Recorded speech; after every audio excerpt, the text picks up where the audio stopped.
Bueno, el día de hoy le damos continuación a la plática sobre la realidad, de qué depende, ¿sí?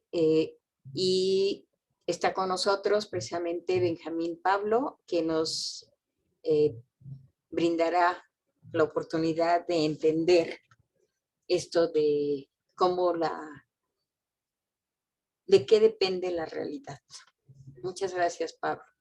Benjamín. Está bien, ya me acostumbré. A tener los dos nombres, sí. A tener tu nombre y tu apellido. De hecho, mi papá usa el apellido como su nombre. ¿Por qué no le gusta? Ya. Bueno, al igual que ayer, voy a hacer el disclaimer respecto a que se va a tratar el día de hoy, y te voy a decir, refleja única y exclusivamente mi punto de vista y en un ejercicio de tolerancia y de pluralidad, el grupo autogestivo me permite dar esta plática. Ok, pues habiendo dicho eso, no sé si sea solo yo, pero me escucho como un eco.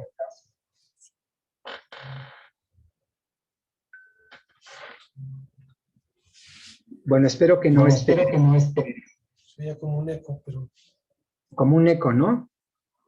O sea, lo que digo lo vuelvo a escuchar como 2 segundos después. Pero ya no. Al parecer ya está bien. Bueno, entonces lo que vimos el día de ayer fue como una introducción en el sentido de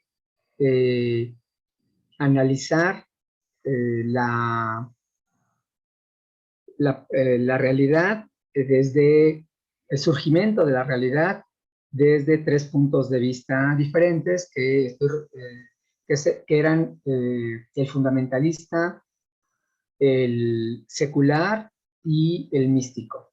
Estos nada más eran como una alegoría, como una metáfora, no que fuera fundamentalismo así de otro sentido, pero los 3 son científicos, las 3 personas de las cuales expuse sus puntos de vista, los 3 son científicos, pero cada uno se siente más cómodo en cada una de estas acepciones. Quizá encuentren raro las personas que no hacen ciencia, que científicos, yo tengo la impresión de que la gente que no es científica piensa que todos los científicos pensamos de una manera muy uniforme, ¿no? Y que somos como que muy cerrados en tales cosas y lo que dice, por ejemplo, las matemáticas y las ecuaciones, o si no, nada. Y precisamente para lo de ayer es para que vean que aún entre científicos, entre físicos teóricos, existen diferentes puntos de vista, como seguramente los existen en todas las actividades del ser humano, ¿no? No, yo no lo sé, pero a lo mejor también en la música, pues hay diferentes posturas no sé, no tengo ni idea de cómo se debe escribir, no sé, una sinfonía, o no tengo, la verdad no quiero decir algo inapropiado, pero me imagino que en todas las actividades humanas, pues existen como escuelas y puntos de vista, y la ciencia no es la excepción. Entonces, bueno, esto fue lo que hicimos ayer, y el punto es, ya discutimos esto, y lo siguiente es, y entonces, ¿dónde podría estar la realidad, ¿no? Como qué libertad tiene la libertad, la realidad pues de echar raíces, ¿no? Entonces, empecé ayer con propuestas de una teoría de todo, sus iniciales en inglés son TOE, T-O-E, The Theory of Everything, ¿no? O sea, de una teoría del todo. Entonces, estas propuestas que existen En física teórica mencioné ayer dos, que una era la teoría de supercuerdas, la cual nos fija, tiene construcciones muy fuertes acerca de dónde podría existir la realidad en el siguiente sentido, en cuántas dimensiones, ¿no?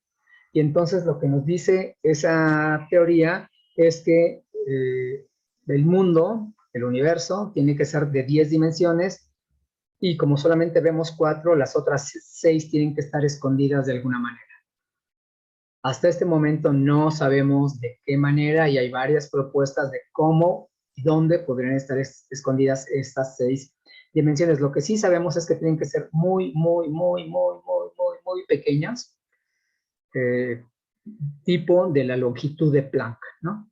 Entonces eso es un 0 con por lo menos otros 15 ceros, 0.000 metros. Entonces, estas dimensiones adicionales tienen que estar, pues para todo fin práctico, amputadas de nosotros. O sea, no es algo que, no es un lugar donde te puedas ir a vivir, ¿no? Después hablé, bueno, no, nada más mencioné que otra propuesta de teoría de todas las cosas era la de lazos cuánticos, Loop Quantum Gravity, donde esa teoría está hecha a mano. Tú le dices que vivimos en 4 dimensiones y la realidad existe donde el objeto primigenio en esta teoría son pues campos cuánticos, ¿no? Y solamente el propio espacio solamente existe donde estas madejas de campos se superponen, ¿no? Donde se cruzan. Estoy hablando muy heurísticamente, nada más para tener una idea mental de qué pasa. Pero de ninguna de las dos es de las que quiero hablar ya como con pelos y señales, sino más bien es de una propuesta de Max Tegmark, que es el fundamentalista del triángulo de Penrose que vimos ayer. Ya sin el triángulo de Penrose, él tiene una propuesta que es una pregunta, ¿no? Es la teoría de todas las cosas. Al final, la teoría final de ensambles, is the theory of everything merely the ultimate ensemble theory. Entonces, aquí su propuesta es que la existencia matemática está en pie de igualdad de la existencia física. En matemáticas, los objetos más generales, de lo cual emergen todas las demás ramas de las matemáticas, es algo que se llaman estructuras matemáticas, ¿no? Entonces, lo que él propone es que todas las estructuras que tienen una existencia matemática tienen una existencia física, pero en el siguiente sentido.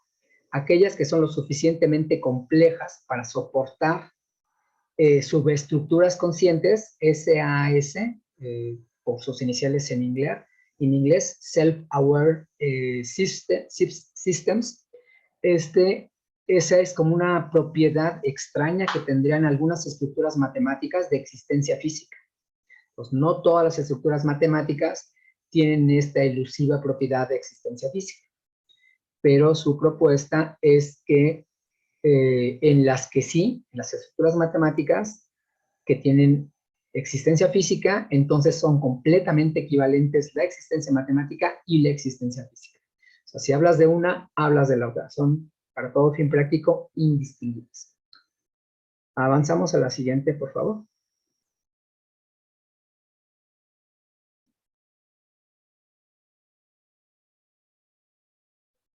Bueno, pues esto es justamente lo que acabo de decir, ¿no?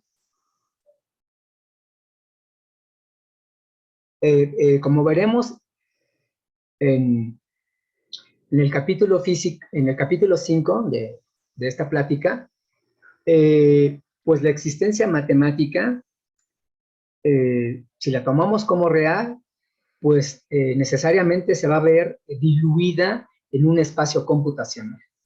Porque obviamente las computadoras, las que estamos usando ahorita, obviamente, para todo fin práctico, están hablando matemáticas.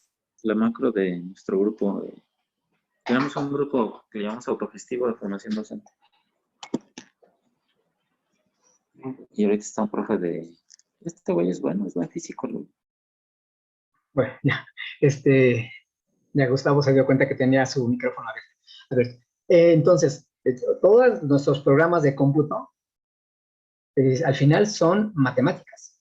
Y sí, con lo que vamos a ver en el capítulo 5, si pudiéramos de alguna manera sumergir o ver que esta realidad que conocemos podría meterse en una computadora, en un espacio computacional, entonces sería muy complicado ver cómo las cosas de nuestro aparente mundo cuatridimensional podrían transferirse a este mundo computacional, pero eso lo dejo para el capítulo 5, que supongo que es lo que vamos a ver mañana, es el final, es el último. Pero bueno, entonces, ¿cuáles son los requisitos para que una estructura matemática tenga sistemas autoconscientes? ¿Sí? Entonces, una estructura matemática que para que tenga sistemas autoconscientes tiene que exhibir tres cosas: complejidad, estabilidad y predictibilidad. Complejidad, obviamente, tiene que ser lo suficientemente consciente, tiene que ser lo suficientemente compleja para que existan organismos que tengan algún tipo de conciencia de sí mismos. Pues eso es SAS, ¿no? Self-Aware Systems, es un sistema consciente de sí mismo. No necesariamente pienso en... eso no lo aclara el autor, no lo aclara Tekmark, pero yo creo que no se debe referir exclusivamente a nosotros.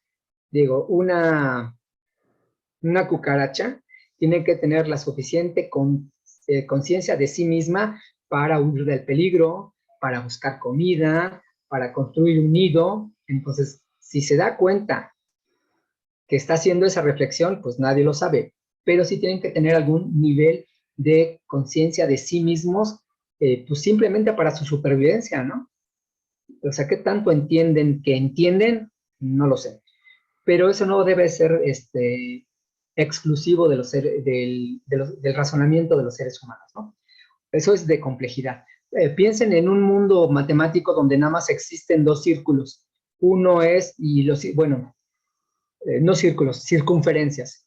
Y pueden rellenarse o no rellenarse. Entonces, en un universo donde nada más existan dos circunferencias, donde una se puede volver un círculo o no, yo creo que eso no exhibe la complejidad suficiente para que ahí existan seres autoconscientes. O sea, un mundo hecho solamente de dos bolitas que podías iluminar o no iluminar, no tiene la complejidad suficiente para desarrollar organismos conscientes. Entonces, eso, aunque fuera una estructura matemática, no tiene la complejidad suficiente para tener SAS, subsistemas autoconscientes, ¿no? Otra cosa que necesitamos es la estabilidad. ¿A qué nos referimos con estabilidad? Nos referimos a que pues tiene que ser lo suficientemente estable para que con el paso del tiempo pues sigas existiendo, ¿no? Porque supongan que la única manera de que estén organizados los átomos en seres humanos dura un segundo. Entonces, si nada más duramos un segundo, pues entonces ya hace mucho, pues ya no estamos aquí. Entonces, estos sistemas tienen que tener estabilidad en el sentido de perdurar en el tiempo.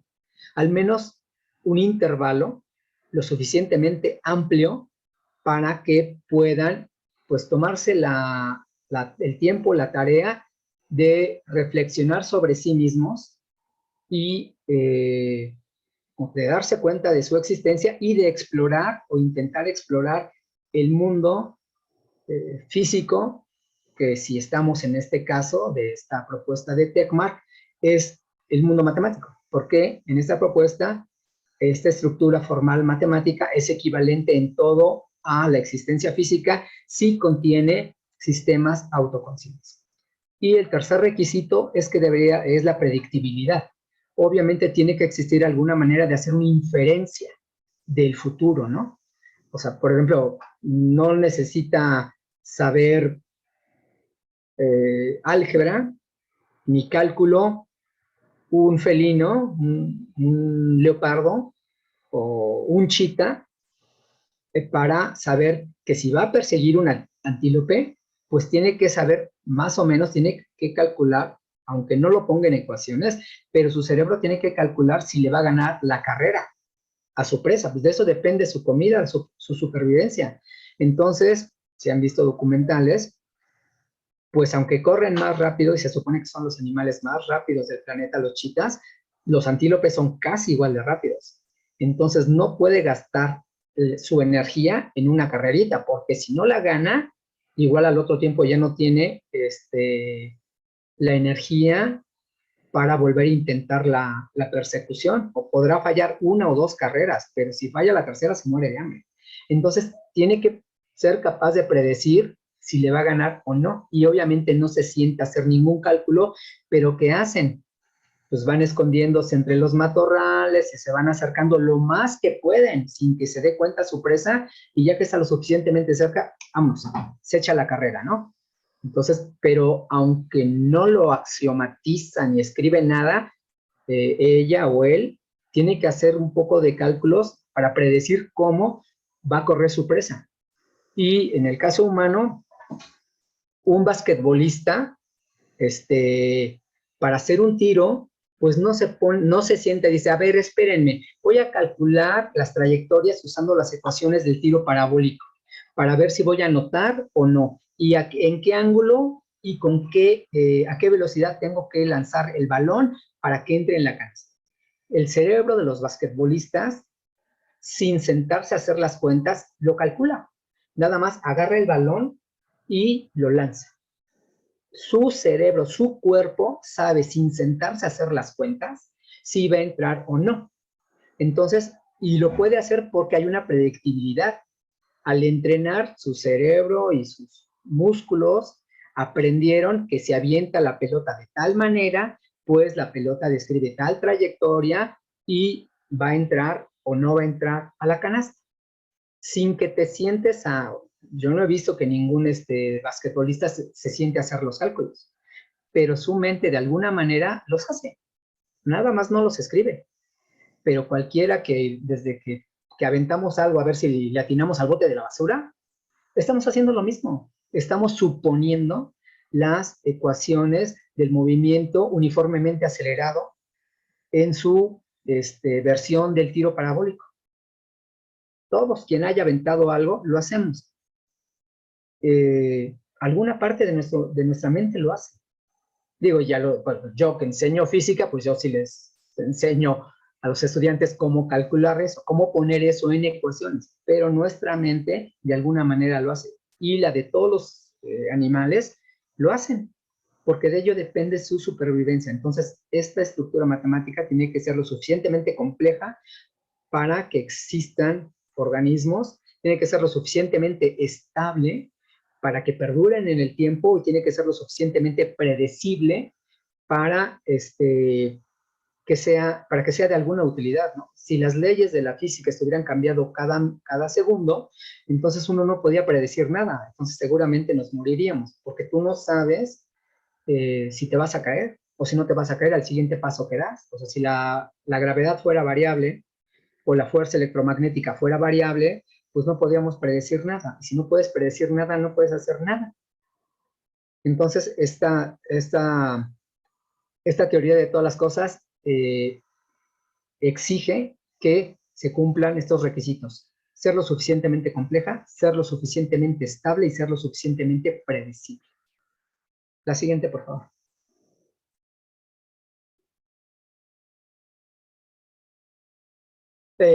Es una teoría de todas las cosas, pues tiene que, precisamente por lo que acabo de mencionar hace un momento en la diapositiva anterior, tiene que tener de alguna manera a la teoría cuántica de campos. Las abreviamos por sus iniciales en inglés, Quantum Field Theory, y de la relatividad general, ahí no le puse la abreviatura, pero tendría que ser GR, ¿no? General Relativity. Que más adelante lo hice ayer, pero más adelante expondré mis objeciones al respecto de la relatividad general. La teoría cuántica de campos es para mí una teoría mucho más limpia.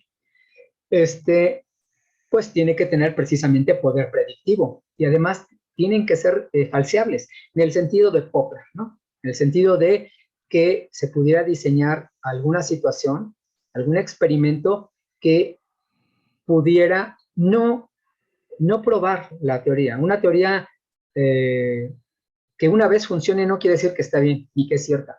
Más bien lo que esperamos de una teoría es que sea falseable, en el siguiente sentido, que si alguna vez hacemos un experimento y nos dice ese experimento que no se corresponde con lo que espera la teoría, entonces la teoría es falseable. Podemos decir que es falsa o que tiene una falla. No necesariamente eso significa que la tiremos a la basura, pero sí significa que nuestra teoría al menos está limitada a su campo de validez. Esto tiene mucho que ver con la relatividad general. Esa es una teoría que ha sido falseada innumerables veces. La comunidad científica internacional no sé por qué no quieren aceptarlo, ¿no? La teoría de la relatividad general predice muchas cosas que sabemos que no suceden. Pero lo que dije ayer también, pues no puede ser que por razones de exaltar a una persona, por razones no científicas, sino por razones políticas, no sé de qué sentido, pues te aferres a una teoría que ha exhibido muchas veces que tiene fallas. Pero bueno, sin embargo, en la literatura y en la ciencia ficción, suceden eventos que son incompatibles con la realidad. La siguiente, por favor.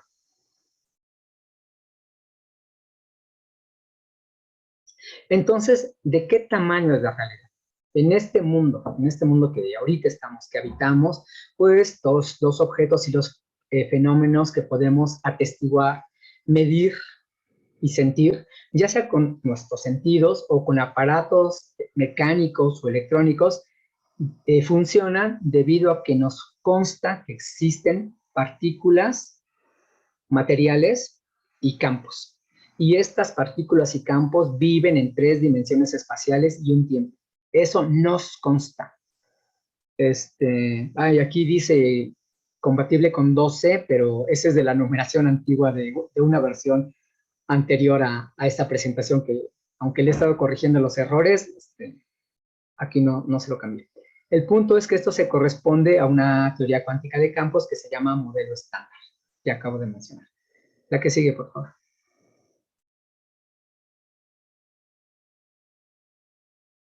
Este modelo estándar, esta teoría cuántica de campos, con la que todos los experimentos que se hacen en todos los aceleradores de partículas en este planeta y donde teóricamente en papel y con lápiz o con pluma hacemos todos nuestros cálculos, se escribe de esta manera que está ahí, 1 por SU2 por SU3. Esto tiene que ver con 3 grupos de simetría. Y esto tiene que ver con 3 de las 4 fuerzas de la naturaleza. Pues, como ustedes saben, en la naturaleza existen 4 fuerzas. La fuerza fuerte, la fuerza débil, la fuerza electromagnética y la gravedad. Estas 3 son las, como en el orden en que las mencioné, pues es así como están escritos, es el electromagnetismo, la fuerza débil y la fuerza fuerte. ¿Sí? La fuerza débil y la fuerza fuerte, quizá no hayan oído ustedes mucho hablar de eso, pero la fuerza fuerte es la que hace que las partículas en el núcleo de los átomos permanezcan juntas. Como a todos nos enseñaron desde la primaria, las cargas iguales se repelen. Entonces, si en el núcleo atómico hay puras cargas iguales, o sea, protones, pues se tendrían que repeler. Y si se repelen, el núcleo atómico no puede existir.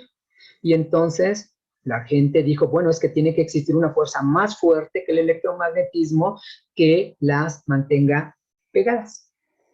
Entonces, esa fuerza precisamente es la fuerza fuerte. Y pues en su nombre lleva lo que hace. Es mucho más fuerte que la fuerza eléctrica y tiene que ser más fuerte que la repulsión eléctrica de los protones. Entonces, para obligarlos a quedarse juntos, existe esta fuerza fuerte. Y es la más fuerte de las 4 fuerzas. Después el grupo SU2 es el grupo de la fuerza débil.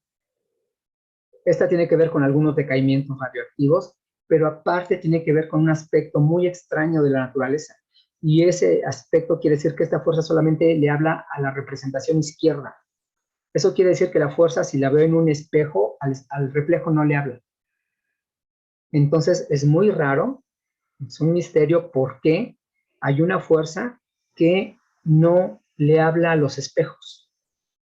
Entonces, digo, hay manera de solucionarlos, pero no está escrita la última palabra. Es un misterio, es algo abierto. Y el grupo 1, que tiene que ver con el electromagnetismo, pues tiene que ver precisamente con la existencia de la luz. Ese es su bosón, ¿sí? Cada uno de estos grupos tiene sus partículas y sus bosones. Recuerden que tenemos las partículas y cada grupo tiene aparte sus mensajeros.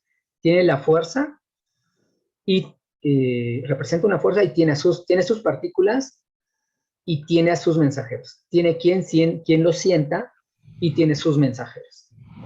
Entonces, aquí está excluida la gravedad porque la gravedad al final, aún por ejemplo, en la teoría de la relatividad general, la gravedad no es una fuerza. Y pues hay una sospecha, una creencia de que precisamente algo pasa con la gravedad que, pues, aunque la sentimos, no la entendemos nada. Porque su grupo de simetría no es uno de estos grupos que están aquí arriba. Como pueden ver, tienen una U. Esa U quiere decir unitario. Y eso quiere decir que preservan la integridad del sistema físico sobre el que actúan. Este es algo, en matemáticas se dice que es un grupo unitario, pero así con puras palabras tiene que ver con la integridad del sistema físico sobre el que actúa. Eso podríamos decir que eso es la unitariedad, la preservación de la integridad. Bueno, y cada una de estos grupos tiene asociado algo que se llaman constantes de acoplamiento, y lo que miden es la intensidad de las fuerzas, ¿no? Qué tan intensa es una fuerza tiene que ver con su constante de acoplamiento. Entonces, en lo que dije la vez pasada, de qué tanta libertad tenemos para estar cambiando todos los parámetros de nuestras teorías, pues uno de los parámetros que podríamos cambiar es qué tan intensas son las fuerzas. Y también a mano podría poner que vivimos en más dimensiones. Entonces es lo que vamos a explorar a continuación. La siguiente, por favor.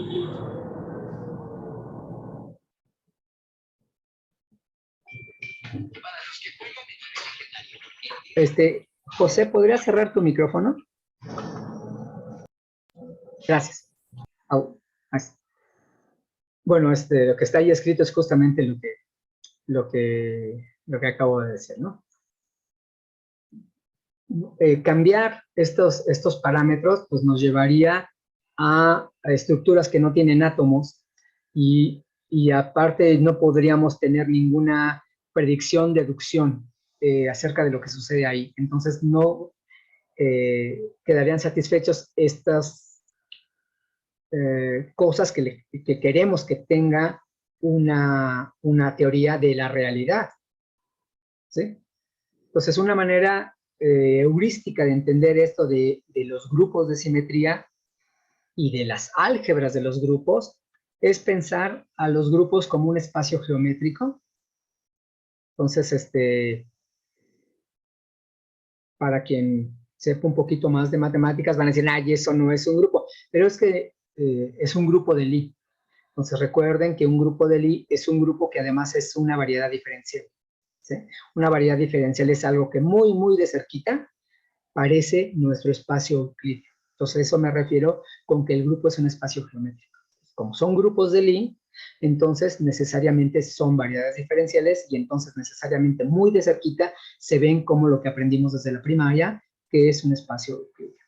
Y al álgebra podríamos pensarla en algún sentido, el álgebra del grupo, que es como la orillita o el borde de este grupo. La siguiente, por favor. Bueno, el primero de estos grupos, que es el grupo U1, va a describir o va a etiquetar a las partículas, fermiones, mediante algo que se llama la hipercarga, ¿sí? Entonces, los quarks, recuerden que los protones y los neutrones están hechos de quarks. Entonces, las partículas constituyentes de los núcleos atómicos están hechas de quarks, y las bolitas que en los dibujitos le dan vuelta a los núcleos atómicos son los electrónicos, los electrones. Y su álgebra, el grupo es el grupo 1, y su álgebra, que le escribo con minúsculas, es 1 con minúsculas. Y representa a los portadores de la fuerza, que son sus bosones, y se llaman beones. Ahorita voy a decir algo de este grupo 1. El grupo SU2, pues describe las partículas que sienten la fuerza débil y se agrupan en parejas. La siguiente, por favor.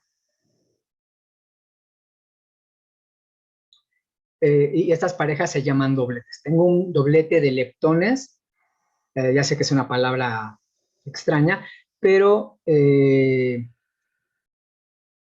ya sé que no significa eso en griego, pero por ejemplo los bariones son como los pesadones y los leptones son como los ligerones. Entonces, los bariones son los quarks y los leptones es el electrón que pesa 1800, no me acuerdo si 24 o 24 veces menos que los nucleones. Entonces, y ese número que sea 1824 veces más ligero va a tener implicaciones muy serias respecto a cómo podría ser la realidad. Pero en esta pareja de ligerones, leptones, y existe otra pareja que son los pesadones, los bariones, ¿no? Entonces la primera pareja es el electrón y su neutrino, y la segunda pareja son los quarks. Sus mensajeros, sus bosones, pero son sus mensajeros, son unas partículas que se llaman W, y son la W más, la W menos y la W0. Bueno, aquí la W0 debería ser un subíndice, pero aunque le estaba buscando todos estos errorcitos de poner subíndices chiquitos, veo que se me pasaron varios en esta lámina.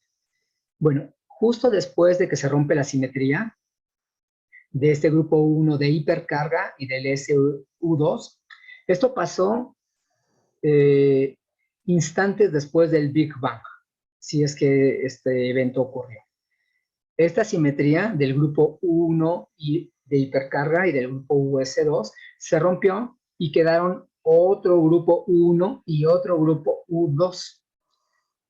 Pero ahora sí nos va a quedar el grupo 1 del electromagnetismo y el grupo SU2 izquierda. Recuerden que la L etiqueta la parte left, la parte izquierda, cuyos mensajeros son el fotón, que viven precisamente en el álgebra de estos grupos, en el álgebra 1 del electromagnetismo y en el álgebra SU2 izquierda. Pero entonces al principio no fue la luz, al principio fue el beón. En el grupo 1 original el mensajero no es la luz, el mensajero es el beón. Después de que se rompe la simetría, aparece el grupo 1 del electromagnetismo.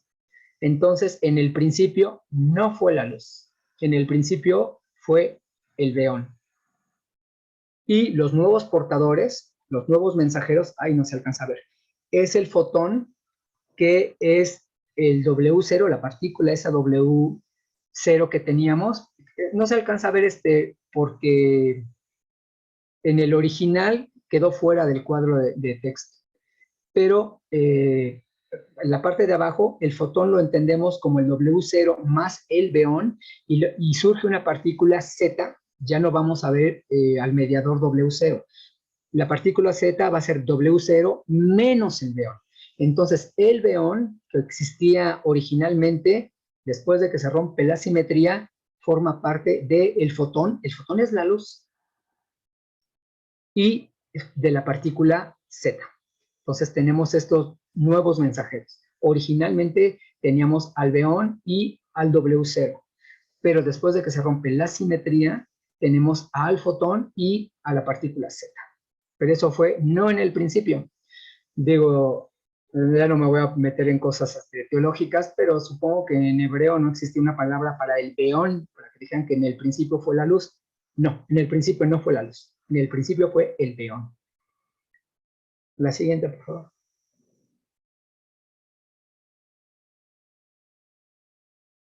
Bueno, es precisamente eso, ¿no? Están los nuevos portadores, W más WZ, W menos IZ, y ahora sí, los podemos entender como el equivalente a la luz de la fuerza electrodébil, en el sentido de que la luz es el portador de la fuerza electromagnética, y estas nuevos bosones, W más, W menos y Z, pues son los portadores de la fuerza del grupo SU2, LEF. Solamente hay un problemita, eso está muy bien, pero el problemita es que tienen masa. Bueno, el grupo S2L, bueno, esto también ya lo dije anteriormente, le habla solamente a la parte izquierda. En algún sentido, su imagen en un espejo no siente la fuerza, lo cual también lo mencioné hace un momento, es uno de los grandes misterios de este mundo, es por qué distingue una fuerza entre izquierda y derecha. Finalmente, el último grupo que teníamos en el modelo estándar es el grupo SU3, y lo mencioné también en la diapositiva anterior, o en una antes que la anterior, se encarga de la fuerza fuerte. Estas partículas interactúan a través de sus mensajeros, son 8 gluones. Recuerden que glue es pegamento en inglés, ¿no? Entonces, gluones, pues si lo hubieran inventado alguien de lengua en español, pues serían 8 pegamentones, ¿no? Entonces, estos interactúan a través de 8 gluones o pegamentones, ¿no? Y esta simetría se llama simetría de color. Y se llama de color porque tienen que existir 3 copias de estas partículas que se etiquetan por los colores primarios, ¿no? Rojo, azul y verde. Hay 3 copias de estos pegamentones en 3 diferentes colores. De manera que cada partícula que constituye una partícula que podemos medir sea blanca. Recuerden que la suma de todos los colores es blanco, entonces esta nada más es una analogía, no es rojo, azul, verde de verdad. Esta nada más es una etiqueta, pero es una etiqueta creativa para decir, mira, si les pusiéramos colores a estos grupos de partículas y siempre tienes que tener 3 de cada uno, pues si fueran colores, pues la partícula sería blanca. Y entonces esta es una metáfora, una alegoría para etiquetar a las partículas que viven en el grupo SO3, que es el de la fuerza fuerte. La siguiente, por favor.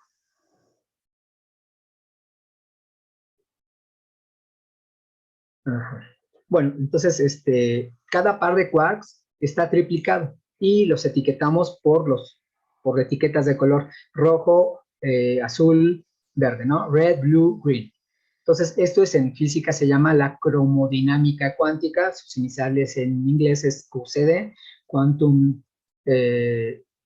Chromodynamics, ¿no?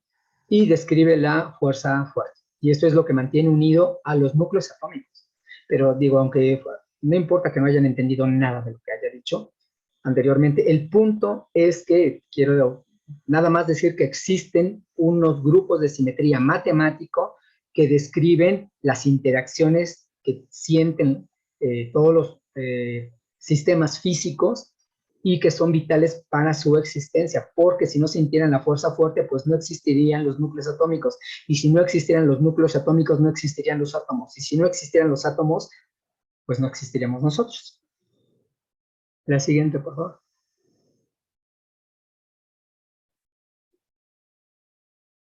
Entonces, ¿qué libertad tiene la realidad para encontrar un lugar donde vivir?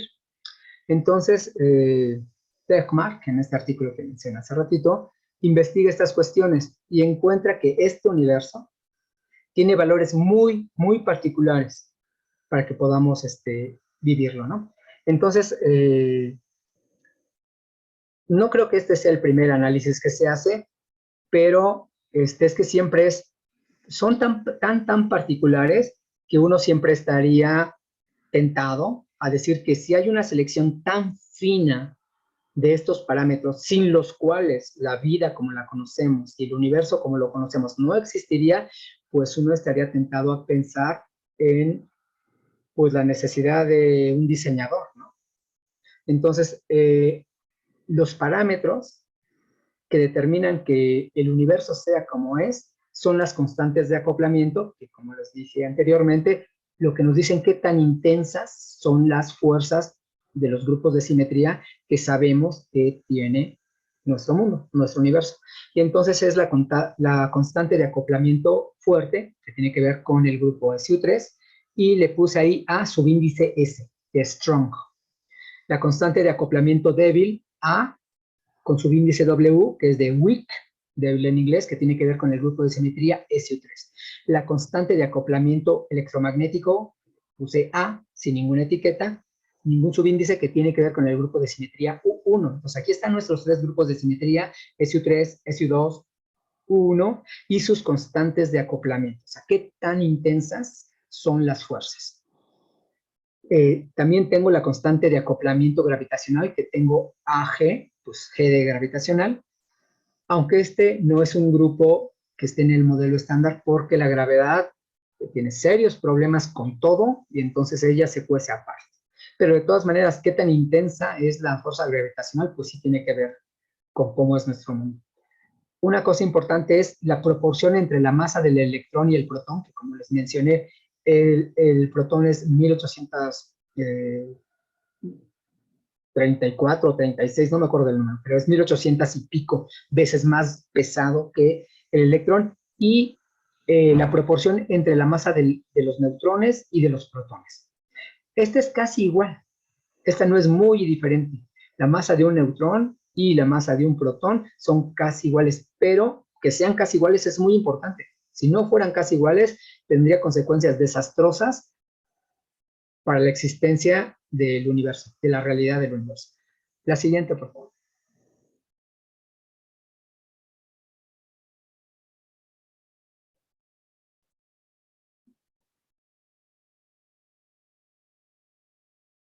Ahí puse hasta arriba están los valores de cada una de estas constantes de acoplamiento. 0.12, 0.03, 1 entre 137, 5.9 por 10 a la menos 39, 1, mira, aquí es el número, 1836 veces. Es más pesado un protón que un electrón. Mari, ¿podemos cambiar a la siguiente diapositiva? Gracias. Entonces, bueno, la existencia de estrellas proviene de requerir que su temperatura sea lo suficientemente alta para que empiece la fusión nuclear, ¿no?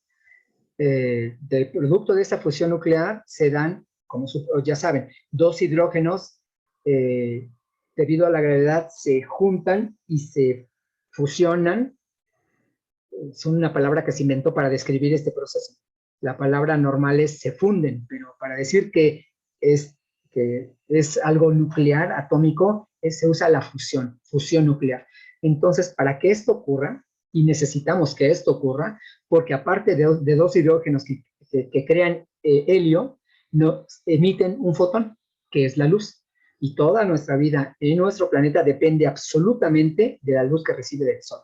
Si el Sol, que está hecho de hidrógeno, no se fusionaran sus elementos químicos, dos hidrógenos, para dar un helio, y aparte que le sobre tantito que se expele en forma de luz, de fotones, la vida en este planeta, ni en ninguno, que si es que existen otros planetas con vida, existiría, ¿no? Y para que esto pase, la constante de acoplamiento del electromagnetismo, o sea, la electricidad tiene que ser mucho más fuerte que la gravedad.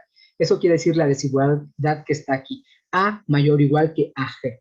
O sea, la fuerza electromagnética tiene que ser mucho más grande que la fuerza de gravedad. Y bueno, allí está escrito. Pues de otro modo, la repulsión eléctrica en el núcleo sería mucho menor que su atracción gravitacional. Y entonces, pues no existiría la luz, ¿no? Entonces,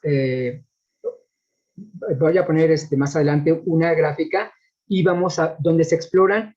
Supongan que podemos medir, mover con un control maestro, a decir, ay, bueno, voy a mover qué tan fuerte es la gravedad. Voy a mover qué tan fuerte es la fuerza eléctrica. Voy a mover qué tan fuerte es la fuerza fuerte. Voy a mover qué tan fuerte puede ser la fuerza débil. Supongo que pudiéramos hacer eso, pero vamos a ver qué implicaría. La siguiente, por favor.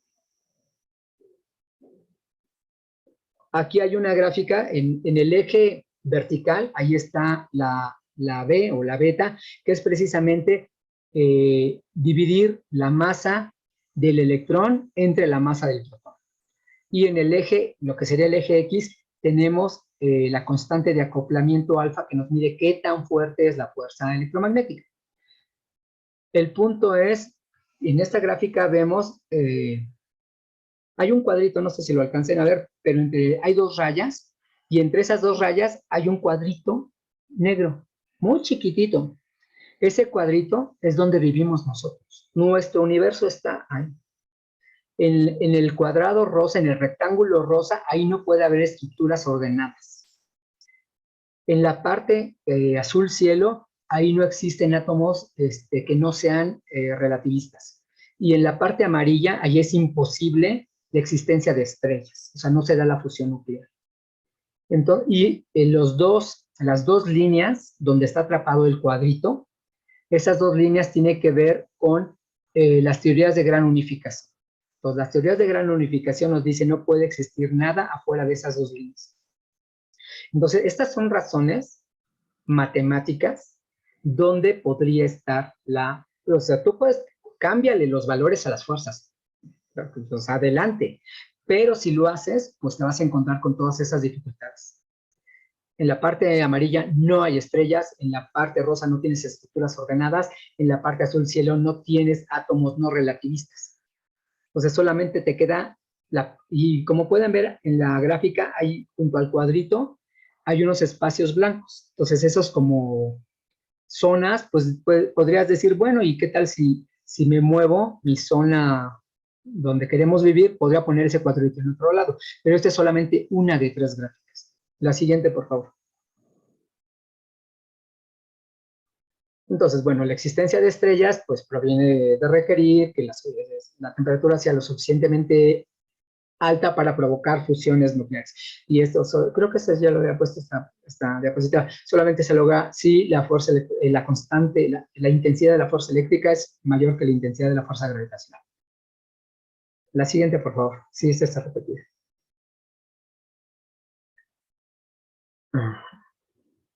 Entonces, vamos a ver otra gráfica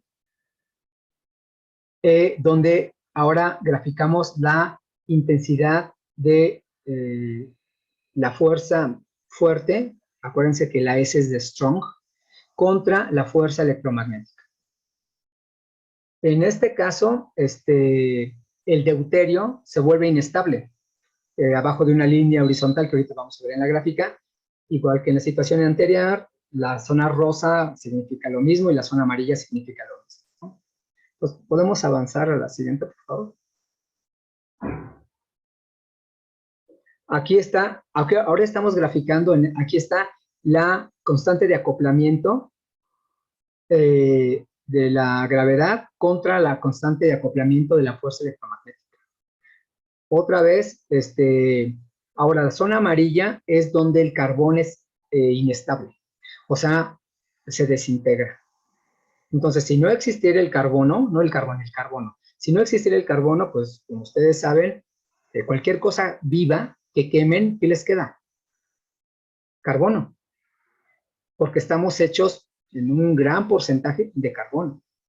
Pero si los valores de la fuerza de gravedad y de la fuerza electromagnética no tuvieran los valores que tenemos, pues no podrían pasar estas cosas. En el rectángulo rosa tenemos el desastre de los diprotones, en la parte azul cielo otra vez tenemos átomos no tenemos átomos no relativistas, y en la parte amarilla tenemos que el carbón es inestable. Nuevamente las dos líneas verticales significan que ahí son válidas las teorías de gran unificación, que no he hablado al respecto. Y hay una línea horizontal, y entonces lo que tenemos es que pues ya no somos tan libres. Ahora nuestro cuadrito tiene que estar arriba de esa raya, pero abajo del rectángulo rosa. Entonces nuestra isla de realidad queda confinada ahí a lo que ven, a un cuadrito igual, tan chiquito. Entonces, claro, tú eres libre de que en el papel decir que la gravedad es más fuerte, el electromagnetismo, pues ok, pero el precio que tienes que pagar es que tienes todo eso. Tu carbono es inestable, tienes un desastre de diprotones, no tienes átomos que no sean relativistas. Entonces, el mundo, nuestro universo, necesita que todos esos valores que parece que un gran diseñador los puso a mano, no es que los haya puesto a mano, es que la única manera de que existamos es que tengan esos valores, porque si esos valores no tienen esos números, pues entonces pasan estas cosas. No tienes estrellas, el carbón es inestable, tienes un desastre de diprotones, bla, bla, bla. Entonces, como vemos, el lugar donde podemos poner la realidad, el lugar que tiene la realidad para vivir, es ese cuadrito que está ahí, ese cuadrito oscuro. La siguiente, por favor. Bueno, como vamos a ver, no en la siguiente diapositiva, pero lo que vamos a ver es que si el número de dimensiones espaciales es mayor que 3, o sea, ancho, largo y alto, las 3 dimensiones que conocemos, entonces las órbitas de los planetas no serían estables y tampoco serían estables los átomos. Todos los átomos se desintegrarían y todos los planetas chocarían unos con otros o se escaparían. No podríamos tener órbitas estables. O sea, nuestro planeta y todos los planetas y los satélites giran en órbitas estables, por eso tenemos años, ¿no? Todos los planetas y todos los satélites se mueven en elipses. Son órbitas estables. Pero si tuviéramos más de 3 dimensiones, las órbitas no serían estables. Entonces, necesitamos que sean 3 dimensiones espaciales. En el caso de los átomos, o sea, en el caso cuántico, el hidrógeno pues no tendría algo que se conoce como estados ligados. Y si el número de dimensiones fuera menor a 3, las estructuras autoconscientes tenían problemas topológicos. En el siguiente sentido, si nuestro mundo fuera de 2 dimensiones, no nos quedaría más remedio que hacer del baño por donde comemos, porque no puedes tener, en 3 dimensiones sí puedes tener un conducto de entrada y un conducto de salida, ¿no? Para ser menos escatológico, pues tú tienes un hoyo para cargar gasolina y tienes otro hoyo para sacar la combustión, ¿no? Pero eso se puede hacer en 3 dimensiones. En 2 dimensiones no puedes tener estas cosas sin romper tu sistema. Pues en 3 dimensiones, a eso se refiere a los problemas topológicos. Y aparte, en 2 dimensiones no existe la gravedad. Entonces no existen, pues como no existe la gravedad, pues no existirían las atracciones, no existirían los planetas, no existirían las órbitas. Entonces tenemos muchos problemas en menos de 3 dimensiones. En 2 dimensiones tiene esos problemas y en una dimensión es que viviéramos en una línea recta. O no necesariamente en una línea recta, pero sí en un lacito. Entonces, hay muchos problemas si la dimensión es menor a 3 y hay muchos problemas si la dimensión es mayor que 3. A ver, la siguiente, por favor.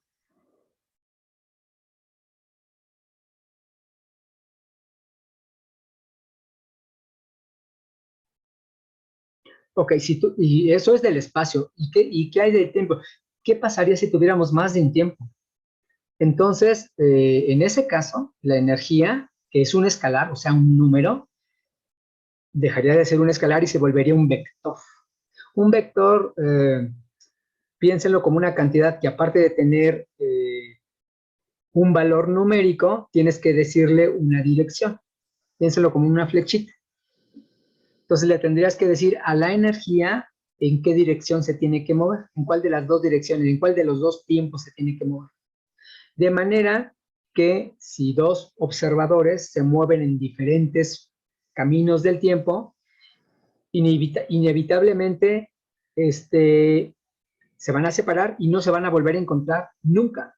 Entonces, si tú en un mundo con 2 dimensiones te encuentras con alguien más, pues olvídate de volverlo a ver, porque sus trayectorias no van a volver a cruzarse en el futuro, porque cada quien sigue una línea temporal diferente, cada quien vive en un tiempo diferente. Entonces, eso obviamente, pues nos llevaría a, esto fallaría en los requisitos que le ponemos a la realidad, ¿no? ¿Por qué? Porque tú no puedes predecir nada, porque como no te vas a volver a encontrar con nadie, pues no puedes predecir, o sea, no podrías hacer una cita con nadie, porque tú sabes que si alguna vez encuentras, te topas con alguien, no lo vas a volver a ver nunca. Entonces pierde el poder predictivo que pedimos a cualquier estructura matemática para tener realidad física. ¿La que sigue, por favor? Entonces aquí está la gráfica. En el eje, el que sería el eje de la X, está el número de las dimensiones espaciales. Y en lo que sería el eje de la Y, pues están las dimensiones del tiempo. Entonces, hay un pedacito que dice, we are here. O sea, nosotros estamos aquí. Pues claro, tú le puedes poner a mano el número de dimensiones espaciales que quieras y el número de tiempos que quieras. Pero si le pones 0 tiempos, que diga 0 dimensiones espaciales, pues tienes una zona impredecible. O sea, todas las ecuaciones matemáticas son algo que se llama elípticas, entonces son impredecibles. En la parte roja que dice too simple, o sea, demasiado sencillo, ahí están las combinaciones, un tiempo y un espacio, un tiempo, y que diga un espacio y un tiempo y un espacio y 2 tiempos es muy simple, o 2 espacios y un tiempo, muy simple. En la parte verde es impredecible, matemáticamente decimos que esas ecuaciones son ultra hiperbólicas. En la parte azul cielo dice unstable, o sea, inestable. La única parte que existe para que las ecuaciones cumplan estos requisitos de ser predecibles, ser suficientemente complejas, son 3 dimensiones espaciales y un tiempo. Claro, en el papel, en la imaginación, tú puedes poner los tiempos que quieras y las dimensiones que quieras, pero ese mundo sería inconsistente, lógicamente inconsistente. El único lugar donde podamos existir es en esto, en 3 dimensiones espaciales y en un tiempo. Y en las otras 2 gráficas que vimos anteriormente, vimos que tenía que existir valores muy finamente ajustados para que existan los átomos y para que existan las estrellas, para que exista la luz. Entonces, pues claro, tú imagina lo que tú quieras, pero en esos mundos no es posible tener sistemas con la complejidad y la predictibilidad necesaria. La que sigue, por favor. Entonces, bueno, este es como el resumen, ¿no? Si la fuerza débil fuera más pequeña, todo el hidrógeno se hubiera vuelto helio justo después del Big Bang, y si fuera mucho más grande, los neutrinos en las explosiones de las supernovas no volarían de la parte externa de las estrellas y se quedarían atrapados ahí. Y si se quedarían atrapados ahí, pues no existirían los materiales pesados, o sea, más pesados que el helio, y entonces todo de lo que estamos hechos, oxígeno, nitrógeno y todos los minerales, no existiría el agua, ni el carbono, ni nada. Entonces, pues en el papel y en la imaginación tú mueves lo que tú quieras, pero si fuera la fuerza débil un poquito más pequeño o un poquito más fuerte, no puedes tener sistemas con la complejidad necesaria ni con la predictibilidad necesaria. Y por otro lado, si la fuerza gravitatoria no fuera mucho más débil que la fuerza eléctrica, pues la jerarquía de las escalas de nuestro universo no existiría y no tendríamos estabilidad. O sea, todo se derrumbaría sobre sí misma. A la que sigue, por favor. Entonces, ya vimos que la realidad, es como, ¿dónde podemos poner la realidad? ¿Dónde está la realidad? Bueno, pues la realidad tiene lugares muy bien determinados donde la puedes poner. Hay lugares donde si traes tu cuadrito de realidad, ay, ¿dónde la pongo? ¿En cuántas dimensiones la pongo? ¿En cuántos tiempo quieres que lo ponga? ¿Cuánto quieres que sea la gravedad? ¿Cuánto quieres que sea la fuerza? Pues eso que tú libremente con tu imaginación en una historia de ciencia ficción o en un cuento puedes mover, vimos, ya analizado formalmente, matemáticamente, vimos que es incompatible con nuestra realidad, con nuestro universo. O sea, tú puedes decir que existen las otras cosas, pero esos lugares no son capaces de soportar sistemas autoconscientes. O sea, no cumplen la complejidad y la predictibilidad. Aquí está, es justo lo que acabo de decir, ¿no? Entonces, al final, no existen otros lugares, no existen otras dimensiones, no existen otros mundos. ¿A qué les suena? La que sigue, por favor. Pero esto es solamente como, es algo de un análisis, pues medio cosmológico, aunque sí tiene que ver con el modelo estándar, que tiene que ver con la teoría cuántica de campos, que tiene que ver con la mecánica cuántica. Pero dejando atrás estos aspectos cosmológicos, digo, Max Tegmark, que es el que hace el estudio, él es un astrónomo cosmólogo. Sabe muchas matemáticas, pero él, su campo de especialidad es pues la relatividad general, es la teoría que le da soporte a la astronomía y a la cosmología. Entonces, no es especialista en la mecánica cuántica, aunque ha hecho trabajos muy interesantes de mecánica cuántica. Entonces, aquí voy a intentar resumir, pues en un par de diapositivas, la mecánica cuántica. Entonces, esta sección se llama ABC de la mecánica cuántica. ¿Sí? Entonces, en la mecánica cuántica, cualquier sistema físico, le pongo una S para denotar sistema, todo está gobernado por una ecuación que se llama ecuación de onda de Schrödinger. Lo abrevio por sus iniciales, SE. Y la ecuación, esta ecuación, véanla, cabe en una línea. IH barra H mayúscula, psi igual a DT, psi. Es una ecuación de onda. Entonces, les decía, esta ecuación es de 1925, si no me equivoco. El autor, Erwin Schrödinger, pues se acababa bueno, Luis de Broglie había hecho su propuesta acerca de que el momento, que es una cantidad física, que no voy a definir en estos momentos, pero tiene que ver con la energía tiene que ver con el momento tiene que ver con la energía y la longitud de una partícula. Entonces, él se imaginó que si tiene que ver con la longitud y con la frecuencia de una partícula, pues él pensó, de alguna manera, que eso tendría que representar una onda. Y entonces formula esta ecuación. Yo el paper original de 1925, que está escrito en alemán, no he tenido acceso a él. Yo no he leído el trabajo original, que siempre que hay algo yo voy al paper original, ¿no? Al artículo original, no lo que escribieron de él. Pues ya la interpretación la hago yo. Pero en este caso, el artículo original, y lo que me detiene no es que esté en alemán, lo que me detiene es que no hay cómo conseguirlo. No sé dónde se podría conseguir. Es un paper de 1925.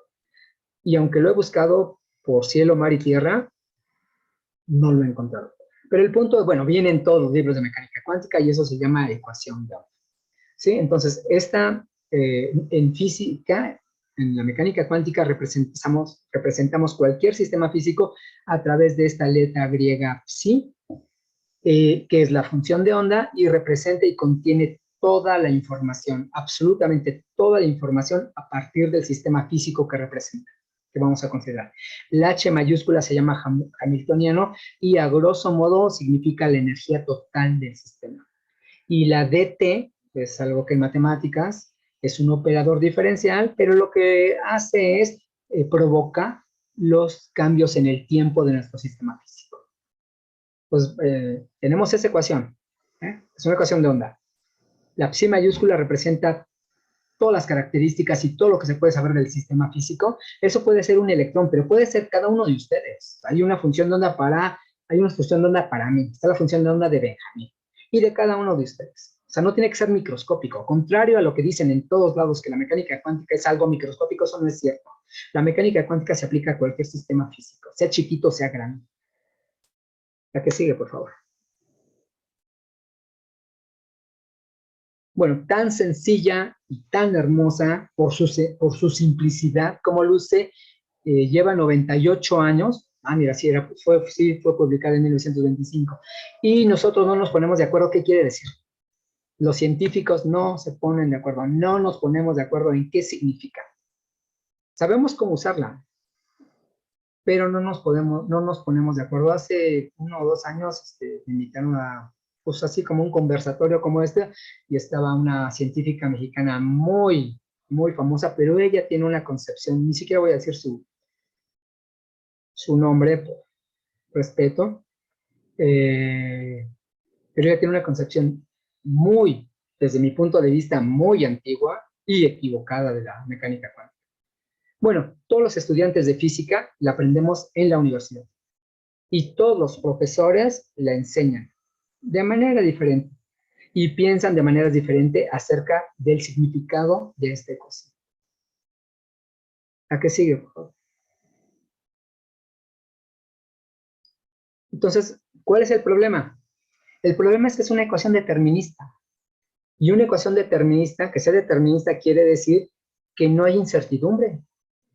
Nos predice con absoluta seguridad el resultado de cualquier cosa. Pues esa es la definición de determinista, que determina el futuro de la evolución de lo que está estudiando. Entonces es una ecuación determinista.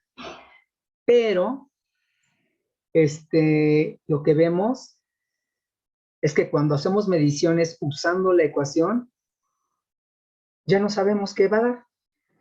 Entonces lo que pasa es que con esta evolución, nuestra función de onda, que representa nuestro sistema físico, de alguna manera se desdobla en varios términos. O sea, términos piensen en una suma 3 más 5 más 4, bla, bla, bla. Esos son los términos. Cuando algo lo descomponen, así, pueden descomponer 10 en 5 más 5, ¿no? O en 8 más 2.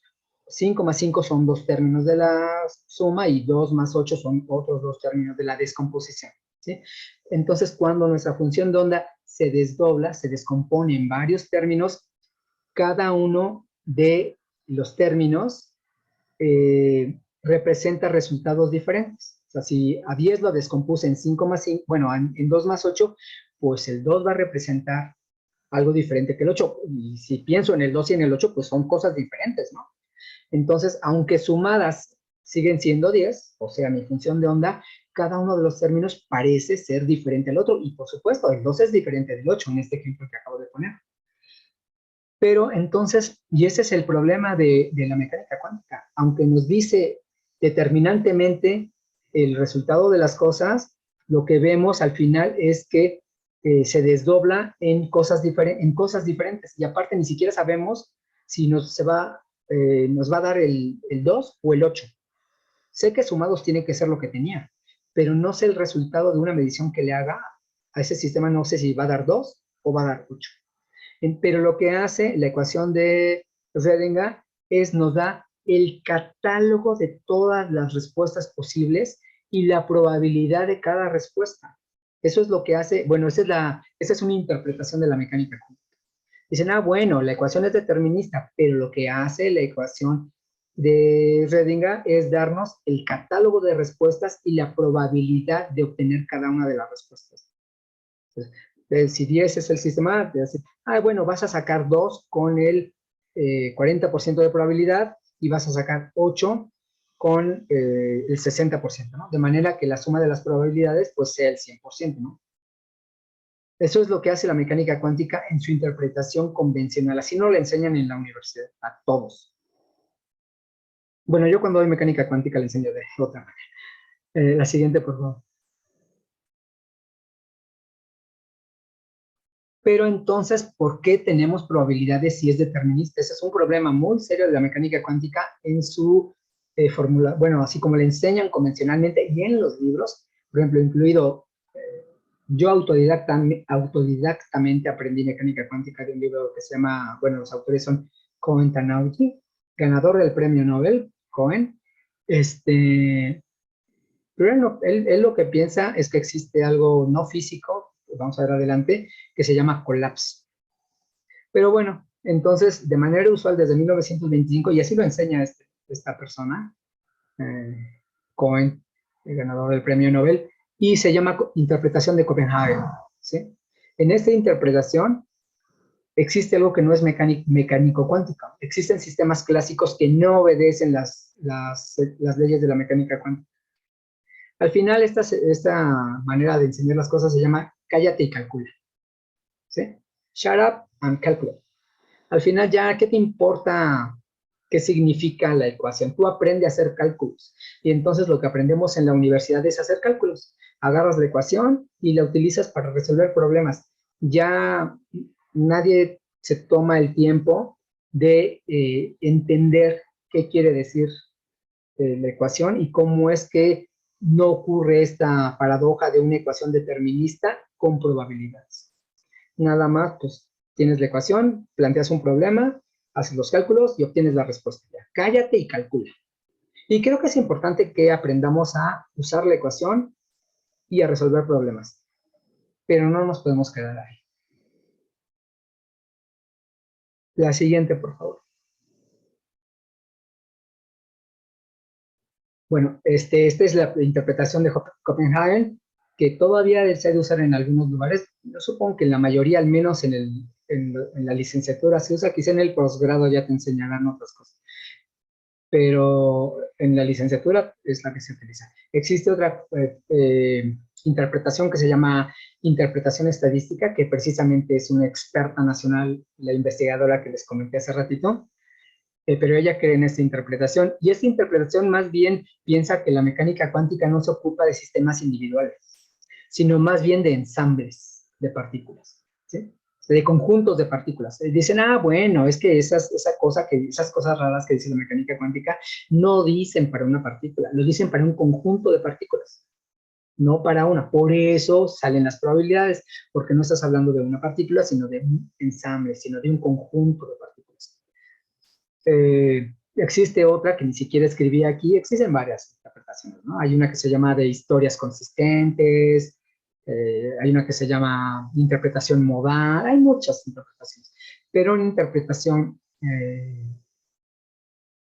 que es la que se me hace la más completa y la que tiene menos problemas, es la que se llama Relative State Interpretation of Quantum Mechanics, en español, interpretación de estados relativos de la mecánica cuántica.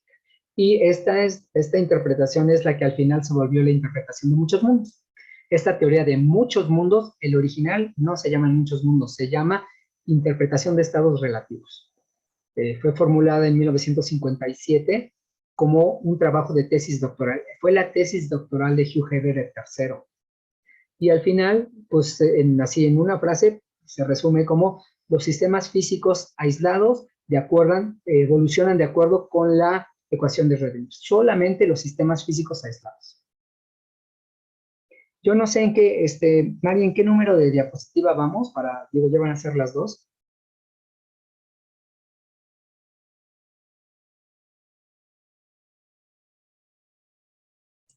Vamos en la 50 y...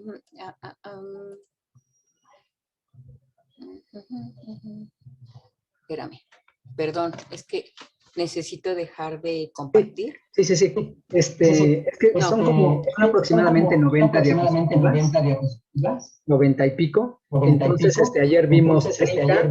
Entonces, hoy quisiera que viéramos como otras 30, llegar cerca de las 60, para que mañana veamos otras 30. Sí, nada más que ya moví esto chueco. Una disculpa. ¿En cuál íbamos? Un antes.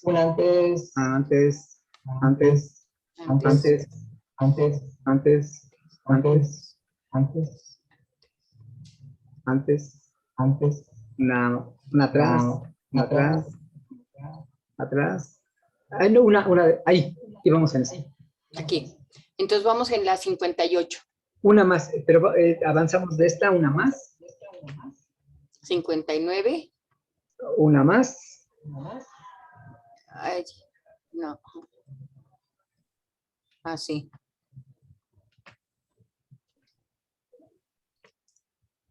No, No, es una que aquí no anterior. me deja ver. Bueno, dos atrás. El punto es que sí ya vamos como en las 60, o sea que ya vamos como en las 30 de hoy. Y pues entonces creo que sería un buen momento para parar la sesión de hoy. Para que mañana tengamos otras 30 y ya con eso quedan distribuidas 30, 30, 30 por día. Y ya. Ok. Sí, Entonces, bueno, ahorita te muchísimas digo gracias. Y exactamente si en hay cuál cualquier vamos. pregunta, pues ya saben, estoy así. Ok, creo que sí podemos pasar a la sesión de preguntas, ¿sí? Detengo la... Aquí es donde nos quedamos, ¿verdad? No. No, no, atrás. Atrás, atrás. Aquí, ahí. Denme Aquí. un segundito, por favor. En esta. Sí, denme un minuto, menos, unos segundos.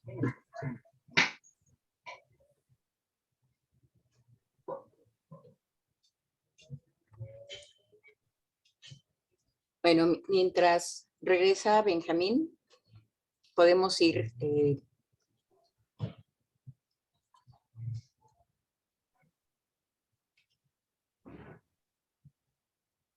podemos ir viendo quiénes gustan participar. ¿Sí?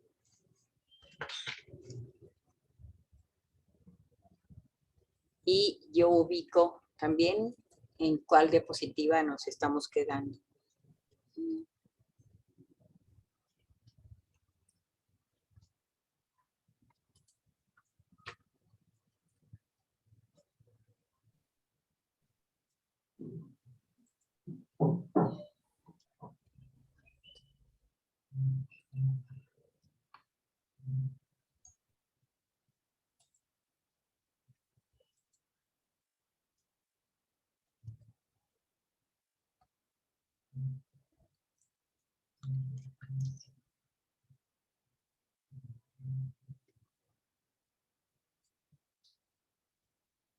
Okay.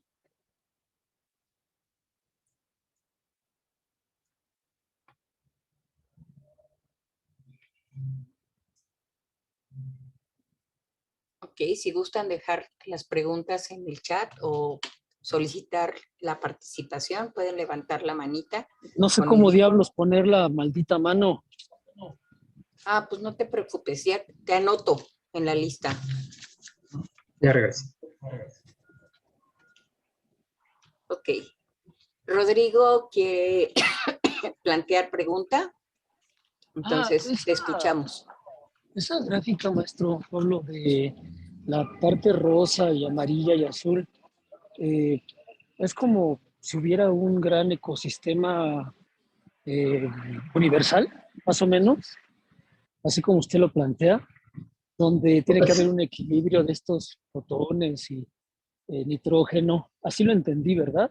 pues es ¿O no me como si hubiera equivoco? campos minados, más bien. Bueno, sí, pero Ajá, el punto es que hay lugares donde si me ajá. pongo a mover así libremente, por un lado, el valor de la intensidad de las fuerzas electromagnéticas y de la gravedad, pues entonces vamos a descubrir que ese lugar está lleno de, por ejemplo, de espinas y de bombas. Entonces ese no es un lugar para poner la realidad. Ahí no puede vivir la realidad. Ah, como un videojuego. Nunca había jugado un Pues videojuego. si quieres, sí, o sea, hay zonas o zonas cerradas. Bueno, no es que estén cerradas, nada más es que si tú quieres poner ahí tu realidad, pues se va a desintegrar. Ahí no Claro. puede. Y, eh, es un lugar es un territorio súper hostil para poner sistemas suficientemente complejos. O sea, no, son incompatibles con la complejidad y con la predictibilidad que tú necesitas para poder decir que eso es real en el sentido de que exista quien pueda exhibir algún tipo de conciencia. ya no estamos hablando de formas de vida, sino de conciencia. Bueno, también es vida. Pues Pues sí, sí van de la mano, ¿no? es, Supongo. en lo que vamos a hablar mañana precisamente este es como dónde, en qué lugar cabe la realidad. pero Ah, vamos a llevar un paso más adelante esta cuestión el día de mañana. O sea, y todavía va esta, a ser... ajá, Sí, claro. perdón. Y esta parte, es que hay en esta gráfica hay un cuadro blanco y en ese cuadro blanco hay un cuadro chiquito negro. Y usted me dice, en este cuadro chiquito negro es donde vivimos nosotros, ¿no? Ajá, ahí Y es está. donde cabe es donde cabe el universo en el cual vivimos. Es donde caben nuestras fuerzas físicas. Ajá, eh, o sea, ese cuadrito nada más son los valores de la fuerza fuerte y de la fuerza electromagnética y la fuerza de gravedad y de las dimensiones del espacio-tiempo que tenemos nosotros, que nos consta. O sea, si pongo lo que medimos, ajá. están adentro de ese cuadrito. Y entonces, si quisiéramos mover esas gráficas, y si quiero mover las cosas así libremente, ay, sí, pues es un videojuego, pues voy a mover la gravedad, voy a mover la fuerza débil, voy a mover la fuerza fuerte, voy a ponerle más tiempos a mi juego, voy a ponerle más dimensiones espaciales. El punto es que si lo haces, entonces te vas a enfrentar con los problemas que señalé ahí en las gráficas. No va a ser predecible, no pueden existir las estrellas, no existen valor predictivo de las cosas, todas las cosas se deshacen, no existen elementos químicos. Entonces, claro, Ya, computacionalmente, o sea, en el escritorio, pues yo puedo escribir un mundo donde las fuerzas tengan el valor que a mí se me dé mi regalada gana, pero si quiero simular o quiero correr ese mundo con esos valores, pues me voy a encontrar que las ecuaciones son ultra hiperbólicas y entonces no existe ningún orden como lo conocemos y no existen las estrellas y no existen los elementos químicos y entonces un universo donde tiene tan poco poder de estabilidad, porque se derrumba solito, o sea, haz de cuenta, pues haz tu mundo, pero si solamente vive una 100 milésima de segundo, ¿qué no, tipo pues no. de realidad puede existir en un mundo que solamente vive una 100 milésima de segundo? Y qué barbaridad. Ahora, ¿O cuando qué usted tipo habla de de, ajá, realidad puede existir en un mundo donde solamente existen protones y neutrones, pero no se organizan en elementos químicos? no, No, pues sí, es imposible organizarlos en no, pues no, elementos. no, no, no. Ahora, cuando usted habla de estos elementos, ¿se refiere al cuadrito negro o a todo el área donde está el cuadrito negro? No, el cuadrito negro son los valores que observamos, que medimos. Ajá, Y entonces el punto con esas gráficas es dónde podría poner ese cuadrito. Está ahí, pero ajá. sí, tiene los inconvenientes que están señalados en la gráfica, donde no pueden Ah, existir, por las razones que acabo de decir, bueno, y lo puedo este, mover alrededor de la parte blanca, pero hay y hay unos consecuencias. pedazos blancos que parece, en la primera gráfica Ajá, que puse, que es de beta ajá. contra alfa, o sea, beta, recuerden que es el cociente de la masa del electrón entre la masa del protón. Mm. Entonces, qué tan diferentes pueden ser la masa del electrón y del protón? Y del otro lado estaba graficado la alfa, la fuerza electromagnética. Entonces, pues yo no puedo moverme mucho porque si quiero que exhiban estas características, tendría que ser ahí, pero en la primera gráfica hay zonas blancas donde parece que podría mover mi cuadrito de realidad, pero porque nada más me fijé en la intensidad de la fuerza, en la diferencia entre la masa de los electrones y de los protones comparado con Ujú. la intensidad de la fuerza eléctrica. Pero si ahora me voy a comparar la intensidad de la fuerza gravitatoria con la fuerza electromagnética, vemos que la zona blanca es mucho menor. Entonces, lo que era zona habitable para los valores de la masa del electrón y el protón, comparados con la intensidad de la fuerza electromagnética, ahora ya no son valores habitables si ahora me fijo en la fuerza de gravedad. Y en la Híjole. tercera gráfica, si ahora me fijo en cuántas dimensiones espaciales y temporales puedo tener para que un universo, el que sea, tenga sentido, pues ya lo que vemos es que en verdad solamente me queda el lugar donde estamos. Entonces, ahí desaparece pues ya cualquier tipo de principio antrópico o de un gran diseñador.